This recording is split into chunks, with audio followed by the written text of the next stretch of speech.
जय शिवराय मंडळी, शुभ सकाळ. तर मंडळी आज मी सकाळी तयारी करून जाते तरी खंय. तर मंडळी मी आज इले असे दत्त डोंगरेवर, कारण हैसर असता एक दरवर्षी भंडारो. तर मंडळी भंडारो असतो तरी कोणतो, तर श्री योगीराज महंत सद्गुरू दत्तात्रय भारती यांचो.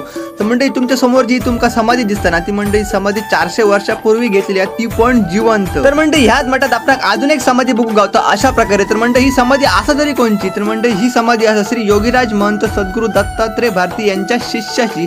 तर मंडळी त्यांचं म्हणणं असं होतं की मी माझ्या गुरु सोबत कायमचं राहावं म्हणून यांची हैसरच समाधी घेतलेली. तर मंडळी ह्या मठात आपण सकाळी 10:30 वाजता दत्त महापूजा बघू गावतात. तर मंडळी अशा प्रकारे आपली महापूजा पार पडतात आणि बरेच लोक आपल्या गावातले वाडीत आणि सगळे मित्र परिवार मिळून या सगळं कार्यक्रम पार पाडतात. तुम्ही बघू शकतात सगळेजण अशा प्रकारे एकत्र जेवण वगैरे बनवतात मस्तपैकी. आणि हो असं आपलं मित्र अक्षय त्यांनी काय केलं, सगळ्यांका गरम जा होता तर म्हटलं सगळ्यांका थंड वाटून मी येते. भाविकांची तर मंडळी गर्दी हैसर असतात आणि समजा जर कोणाक जर मूल बाळ जर होत नसत ना, तर मंडळी तुम्ही हैसर येऊन नमस्कार करू शकता.